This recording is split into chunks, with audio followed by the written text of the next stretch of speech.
Hello, and welcome to I'm Sick Not Crazy, the podcast that helps you to take control of your own health and healing.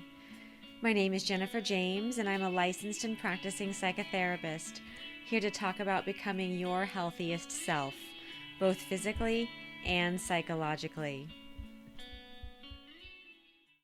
As a licensed psychotherapist, I encourage you to seek professional mental health treatment for any issues that you may be struggling with. If you think that mental health care is something that doesn't fit into your lifestyle, there is an option available that works on your schedule. This podcast is sponsored by BetterHelp, a mental health care company that offers 4 ways to get in touch with a licensed counselor: video sessions, phone calls, chat, and messaging. BetterHelp is available worldwide. You can access your BetterHelp therapist from every country, and there are counselors who speak a variety of languages. Best of all, BetterHelp offers you the ability to message your counselors day or night and get replies within 24 to 48 hours, and often within just hours or the same day. To get started, please go to my personal link at betterhelp.com/sicknotcrazy, and BetterHelp will get you started on your healthcare journey. Hello, and welcome back to I'm Sick Not Crazy with Jennifer James, marriage and family therapist. Today I want to talk about a book called The 4 Agreements, A Practical Guide to Personal Freedom by Don Miguel Ruiz. Don Miguel, he wrote this book based on his family's wisdom, which had been passed down through generations from the Toltecs. They are a Native American tribe, or they were a Native American tribe, and they came together at some point to study perception. And they came up with a way of looking at the world that I think is extremely useful and that I have used to really change my life and the way that I look at things. So he opens the book by describing what he calls the domestication of the human. He says that little children are completely wild. They do whatever they want and they don't worry about what anyone thinks about it. Then society, which includes parents, teachers, etc., introduces the concept of no. Children are told not to do things that come naturally to them, and they're told that they're bad when they do those things, or that they're good when they do what society wants. They're rewarded with praise or attention when they do what society deems to be good, and they're punished when they do something society sees as bad. Over time, the child internalizes these concepts of good and bad, and the system of beliefs about what is right and wrong becomes the adult person's agreements with life. Most people never question these agreements, but many of them are damaging. Ruiz suggests that by adopting 4 different agreements, the person can obtain personal freedom. The first agreement is be impeccable with your word. Ruiz discusses how most people have an ongoing negative and self-critical internal dialogue. He calls this negative self-talk the judge. He says that the judge is very ready and willing to point out and shame the person for any minor violation against their agreements. For instance, perhaps you have an agreement with life that it's not okay to fail. If you have this agreement, you might avoid trying new things because the risk of failure is just too high. However, we all have to do new things sometimes, and when you inevitably make mistakes, your internal judge tells you that you are stupid or a loser. You internally say things to yourself that you would likely be quite hesitant to say to other people. This internal harshness reinforces your agreement and makes it even more terrifying for you to do new things that might lead to failure. Clearly, this is a damaging process. In order to overcome it, you can adopt the agreement to be impeccable with your word, which means that instead of judging yourself harshly for any infraction, you instead agree to avoid self-criticism. You agree not to say things that go against yourself. Over time, this new agreement takes over and clears up the old agreement that you had not to ever make mistakes. Can you imagine how much freedom this would bring to your life? The second agreement is don't take anything personally.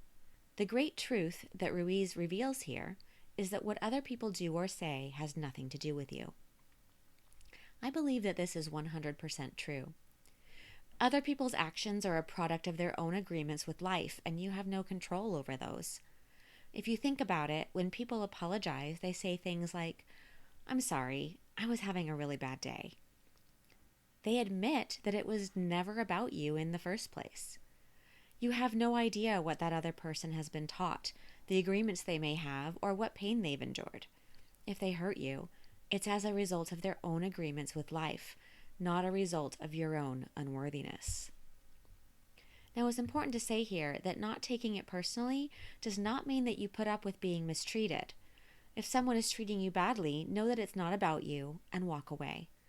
Think about how much pain this agreement could spare you. If someone behaves hurtfully to you, instead of taking it on or trying to prove them wrong, you can simply know that it's not about you at all and move on from it. The third agreement is don't make assumptions. It's my belief that most of the pain that people endure in life is due to making assumptions about other people's thoughts, feelings, or motivations. For example, let's say you're walking down the hall at work and you wave hello to your coworker, who seems to look at you and then walk away without returning your greeting. Since you don't know why your coworker apparently ignored you, your mind starts coming up with stories to explain it. Our minds love explanations for things that don't make sense to us, even if those explanations are not actually true. Unfortunately, the explanations our minds tend to come up with are worst case scenario most of the time. So maybe your mind decides that your coworker is angry with you about something. You don't know what it is that you've done to anger your coworker, but now you're behaving defensively around that person, which actually results in that person disliking you. However, what you don't know is that your coworker is nearsighted and didn't have their glasses with them. It's not that they were angry with you, they simply couldn't see you. Instead of making assumptions about other people's behaviors, remind yourself that you don't know what their motivations were. Then ask yourself how important it is that you find out. If it's truly important to you, then go and ask the other person what happened. If not, then drop it immediately. The fourth agreement is always do your best. This is probably my favorite one.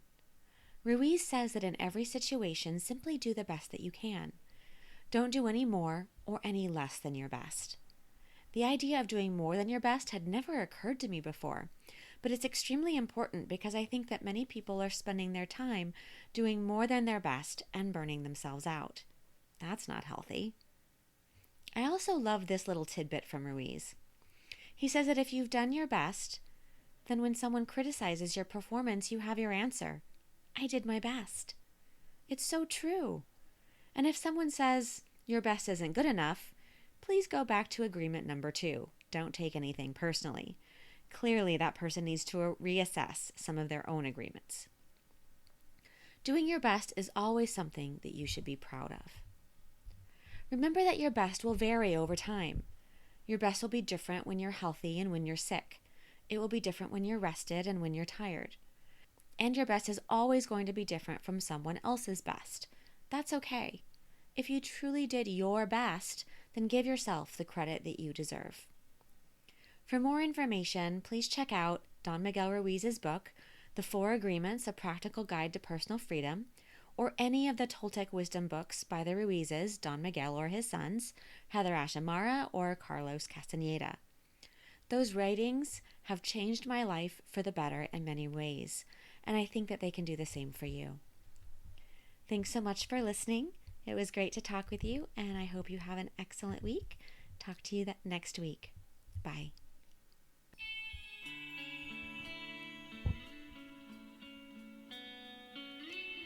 Thank you for listening to this week's I'm Sick Not Crazy podcast with Jennifer James, marriage and family therapist. Please remember that this podcast is educational in nature, and it's not meant to substitute for medical or psychological advice.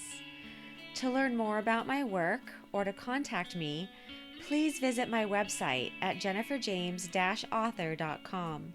And while you're there, please visit and follow my blog. Thanks so much for listening, and remember that you can take control of your own health.